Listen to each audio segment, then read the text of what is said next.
दोस्तों आइए जानते हैं उत्तर प्रदेश के हर जिले और हर क्षेत्र की फटाफट बड़ी खबरों को सिर्फ 10 मिनट में। आज के इस खास बुलेटिन में हम आपको बताएंगे कि राज्य सरकार ने कौन कौन सी बड़ी घोषणाएं की हैं, महिलाओं को मिलने वाले 2500 रुपए वृद्धा पेंशन की पूरी जानकारी, कितने रुपए और कब से मिलेंगे, साथ ही 3 महीने का राशन और 1000 रुपए की राहत राशि हर राशन कार्ड धारक को कब से मिलेगी, इसकी भी पूरी डिटेल, और साथ ही किस किस को मिलने वाली है सरकारी नौकरी। तो चैनल पर पहली बार आए हो तो वीडियो लाइक, चैनल को सब्सक्राइब जरूर करें और वीडियो कहाँ से देख रहे हो कमेंट में जरूर बताएं।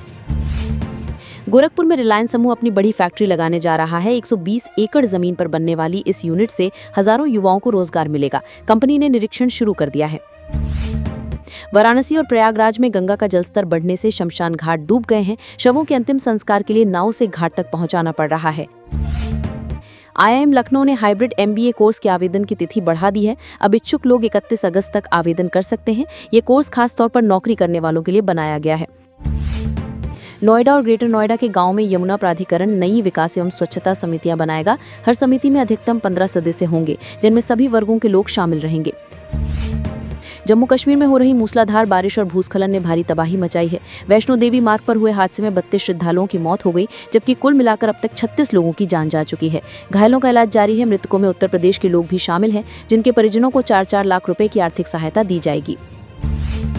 डीएम ने शिक्षा विभाग की धीमी रफ्तार पर नाराजगी जताई है। ऑपरेशन कायाकल्प के अधूरे काम को जल्द पूरा करने के निर्देश दिए हैं। CCTNS योजना में संत कबीर नगर को प्रदेश में पहला स्थान मिला है। जुलाई 2025 में जारी रिपोर्ट के अनुसार ये उपलब्धि हासिल हुई। कानपुर नगर निगम ने आदेश दिया है कि मृत्यु प्रमाण पत्र 24 घंटे के अंदर जारी किया जाए। महापौर प्रमला पांडे ने चेतावनी दी कि लापरवाही करने वाले अधिकारियों पर कार्रवाई होगी। नोएडा में यमुना डूब क्षेत्र में बने 35 फार्म हाउसों को बुलडोजर से गिरा दिया गया है। प्राधिकरण ने इसे अवैध निर्माण बताते हुए ध्वस्तीकरण की कार्रवाई की। आगरा में प्रशासन ने आदेश दिया है कि किसी के अस्पताल या क्लिनिक के बेसमेंट में ICU या OT नहीं चलाए जाएंगे। जिलाधिकारी ने 15 दिन के भीतर सभी अस्पतालों का सर्वे कराने और रिपोर्ट सौंपने के निर्देश दिए हैं। मुख्यमंत्री योगी आदित्यनाथ ने कहा कि पिछली सरकारों की बीमार मानसिकता ने यूपी को बीमारू बना दिया था। उन्होंने 242 मुख्य सेविकाओं और 13 फार्मासिस्ट को नियुक्ति पत्र दिए और कहा कि अब नियुक्तियां ईमानदारी और पारदर्शिता से हो रही हैं। वाराणसी से मेरठ तक वंदे भारत ट्रेन का संचालन शुरू हो गया है। ये वाराणसी की 7वीं वंदे भारत एक्सप्रेस है, जिसे बुधवार सुबह जनप्रतिनिधियों ने रवाना किया। अब वाराणसी वासियों को मेरठ तक सीधे और तेज सफर का लाभ मिलेगा। गंगा का जलस्तर फिर से चेतावनी बिंदु पार कर गया है। इस बार एक ही सीजन में दूसरी बार बाढ़ की स्थिति बनी है। अगर अधिकारी आपकी बात नहीं सुनते तो अब सीधे मुख्यमंत्री योगी आदित्यनाथ से शिकायत की जा सकती है। इसके लिए 9454404444 नंबर जारी किया गया है, जिस पर कॉल करके शिकायत दर्ज कराई जा सकती है। जल शक्ति विभाग की रिपोर्ट में सामने आया है कि प्रदेश के 2075 गांवों का पानी खारा और पीने योग्य नहीं है। सबसे ज्यादा प्रभावित जिले आगरा, मथुरा और फिरोजाबाद है। सरकार ने पाइप पेयजल योजनाएं शुरू करने का निर्णय लिया है। लखनऊ मेट्रो के यात्रियों को उबर बाइक से बड़ी सुविधा मिलेगी। मेट्रो स्टेशन से उबर बाइक बुक करने पर 50% छूट मिलेगी, अधिकतम 20 रुपए की। यूपी मेट्रो रेल कॉर्पोरेशन और उबर के बीच इस समझौते पर हस्ताक्षर हुए हैं। बरेली विकास प्राधिकरण ने 113 वाणिज्यिक भूखंडों की नीलामी का ऐलान किया है। आवेदन की आखिरी तारीख 27 सितंबर और नीलामी 29 सितंबर को होगी। यूपी अधीनस्थ सेवा चयन आयोग की प्रारंभिक परीक्षा 6 और 7 सितंबर को होगी। ये परीक्षा 48 जिलों में 2 पालियों में आयोजित की जाएगी। बरेली धर्मांतरण मामले में आरोपी मजीद के खिलाफ बड़ा खुलासा हुआ है। उसके देश भर में नेटवर्क होने और 21 बैंक खातों के जरिए विदेशी फंडिंग आने की आशंका जताई गई है। मौसम विभाग ने बताया कि 30 अगस्त के बाद से मानसून फिर सक्रिय होगा। प्रदेश में कई जिलों में झमाझम बारिश हो सकती है। बरेली से पर्वतारोहण अभियान दल रवाना हुआ है। इस दल में 15 जवान शामिल हैं, जिन्हें लेफ्टिनेंट जनरल DG मिश्रा ने हरी झंडी दिखाकर माउंट मुकुट की ओर रवाना किया। गाजियाबाद में अब जमीन खरीदने से पहले उसकी असली जानकारी ऑनलाइन मिल सकेगी। इसके लिए खास पोर्टल बनाया जा रहा है। इस कदम से भूमाफियाओं द्वारा सरकारी जमीन को निजी दिखाकर बेचने या फर्जी दस्तावेज बनाकर धोखाधड़ी करने पर रोक लगेगी। आगरा में छापा मारकर करोड़ों रुपए की नकली दवाइयां बरामद की गई हैं। पुलिस को कई मेडिकल एजेंसियों से डायबिटीज और गंभीर बीमारियों की नकली दवाएं मिली। किदवई नगर के अनुभव सचान ने पोलो खेल में इतिहास रच दिया है। यूके पोलो चैंपियनशिप जीतकर वे खिताब हासिल करने वाले पहले भारतीय खिलाड़ी बने हैं। 1 सितंबर से पूरे यूपी में नो हेलमेट नो फ्यूल अभियान शुरू होगा। बिना हेलमेट बाइक सवारों को पेट्रोल पंप पर पेट्रोल नहीं मिलेगा। उत्तर प्रदेश के सरकारी स्कूलों में शिक्षकों की नियुक्ति के चौथे चरण के लिए रोस्टर क्लियरेंस में तेजी लाने का निर्देश दिया गया है। शिक्षा विभाग ने सभी जिलों को समय सीमा के अंदर कार्य पूरा करने को कहा है। लगभग 1 लाख शिक्षकों की भर्ती होने की संभावना है और चौथे चरण में रिक्त सीटों को भरा जाएगा। सितंबर तक वैकेंसी आने की उम्मीद है, जिससे युवाओं को रोजगार मिलेगा। पूर्णिया जिले में भूमि अभिलेखों में त्रुटियों से परेशान रैयतों के लिए सरकार ने राजस्व महाअभियान शुरू किया है। 16 अगस्त से 30 अक्टूबर तक चलने वाले इस अभियान में उत्तराधिकार नामांतरण, बंटवारा नामांतरण और ऑनलाइन जमाबंदी की गलतियों को सुधारा जाएगा। भारत सरकार ने डिजिटल रुपया अगले महीने लॉन्च करने की घोषणा की है। अमेरिकी अंतरिक्ष एजेंसी नासा ने सूर्य के वायुमंडल का अध्ययन करने के लिए नया मिशन लॉन्च किया।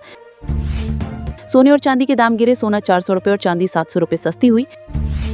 प्रधानमंत्री मोदी ने नई शिक्षा नीति की समीक्षा की और छात्रों को रोजगार उन्मुखी बनाने पर जोर दिया। दिल्ली सरकार सर्दियों में प्रदूषण रोकने के लिए ऑडी-1 लागू कर सकती है। उत्तर प्रदेश में सरकारी स्कूलों में शिक्षकों की नियुक्ति के चौथे चरण की तैयारी तेज, सितंबर तक वैकेंसी आने की संभावना है। रेल मंत्रालय ने कहा कि सभी ट्रेन टिकट अब आधार कार्ड से लिंक होंगे ताकि फर्जी बुकिंग पर रोक लगे।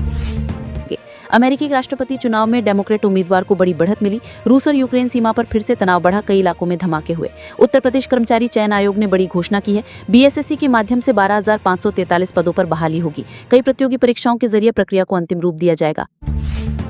सुप्रीम कोर्ट ने टोल टैक्स पर कड़ा रुख अपनाया। कहा, अगर 65 किलोमीटर का सफर तय करने में 12 घंटे लगते हैं तो कोई 150 रुपए क्यों दे। घटिया सड़क पर टैक्स वसूली का कोई औचित्य नहीं।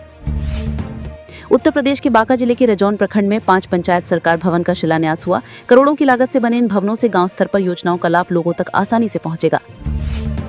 प्रधानमंत्री मोदी ने नई शिक्षा नीति के क्रियान्वयन की समीक्षा की। कहा, अब स्कूली शिक्षा से लेकर उच्च शिक्षा तक छात्रों को रोजगार उन्मुखी प्रशिक्षण मिलेगा। दिल्ली सरकार ने सर्दियों में प्रदूषण रोकने के लिए इस बार ऑडी-1 लागू करने पर विचार शुरू किया। कहा गया कि सर्दियों में वायु प्रदूषण खतरनाक स्तर तक पहुंच सकता है। अमेरिकी अंतरिक्ष एजेंसी नासा ने सूर्य के वायुमंडल की परत का अध्ययन करने के लिए ऐतिहासिक अभियान की शुरुआत की। दशहरा, दिवाली और छठ के अवसर पर रेलवे 12,000 से अधिक स्पेशल ट्रेनें चलाएगा। राशन कार्ड धारकों को अब मुफ्त चावल, गेहूं के साथ चीनी, नमक और दाल भी मिलेगी। साथ ही हर परिवार को 1,000 रुपये प्रति माह देने पर विचार हो रहा है। सऊदी अरब ने विदेशी मजदूरों के लिए वीजा बढ़ाने की प्रक्रिया आसान की। आईपीएल 2026 की नीलामी के लिए बीसीसीआई ने टीमों को 100 करोड़ का बजट दिया। उत्तर प्रदेश के बांका जिले के रजौन प्रखंड में 5 पंचायत सरकार भवन का शिलान्यास हुआ। करोड़ों की लागत से बने इन भवनों से गांव स्तर पर योजनाओं का लाभ लोगों तक आसानी से पहुंचेगा। राजस्व एवं भूमि सुधार विभाग ने हड़ताल पर गए 10,775 कर्मियों का लॉगिन बंद कर दिया है और उन्हें सरकारी कागजात जमा करने का आदेश मिला। भारत ने अमेरिका से इंजन खरीदने का फैसला रद्द कर फ्रांस की कंपनी सफर के साथ डील की। मौसम विभाग ने कहा, उत्तर भारत में अगले 3 दिन भारी बारिश होगी। पाकिस्तान में राजनीतिक संकट गहराया, पूर्व प्रधानमंत्री के खिलाफ वारंट जारी। भारत ने G20 की बैठक में डिजिटल भुगतान पर नया मॉडल पेश किया। उत्तर प्रदेश सरकार ने किसानों को धान और गेहूं पर अतिरिक्त बोनस देने का फैसला किया।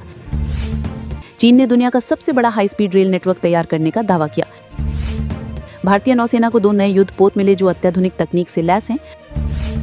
अमेरिका ने भारत को सेमीकंडक्टर क्षेत्र में $10 अरब के निवेश का प्रस्ताव दिया। उत्तर प्रदेश में नए मेडिकल कॉलेजों के निर्माण की मंजूरी दी गई। दक्षिण कोरिया ने उत्तर कोरिया के मिसाइल प्रशिक्षण पर कड़ी प्रतिक्रिया दी। भारत सरकार ने कहा कि अगले साल तक देश के सभी गांवों में 5G नेटवर्क पहुंच जाएगा। उत्तर प्रदेश में युवाओं के लिए स्किल ट्रेनिंग मिशन की शुरुआत की गई। दिल्ली हाईकोर्ट ने प्रदूषण फैलाने वाली फैक्ट्रियों पर तुरंत कार्रवाई का आदेश दिया।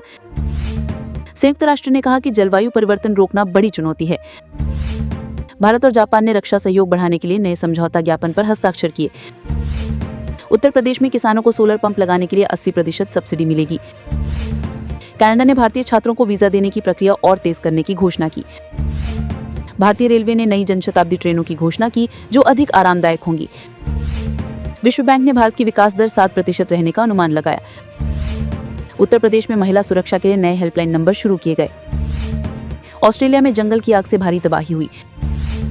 भारत ने म्यांमार सीमा पर सुरक्षा बढ़ाई। उत्तर प्रदेश में युवाओं के लिए नई स्पोर्ट्स एकेडमी खोली जाएगी। अमेरिकी टेक कंपनी ने भारत में 5 नए डेटा सेंटर खोलने की घोषणा की। भारतीय अंतरिक्ष अनुसंधान संगठन यानी इसरो ने चंद्रमा पर नए मिशन की तैयारी शुरू की। उत्तर प्रदेश सरकार ने हर जिले में आधुनिक लाइब्रेरी खोलने का फैसला किया। बांग्लादेश में बाढ़ से हजारों लोग विस्थापित हुए। भारत सरकार ने ई वीजा की सुविधा को और आसान बनाया। उत्तर प्रदेश में गंगा किनारे पर्यटन को बढ़ावा देने के लिए नए प्रोजेक्ट की शुरुआत हुई। दुबई में विश्व का सबसे ऊंचा होटल खोला गया। भारत ने अफ्रीका में निवेश बढ़ाने का फैसला किया।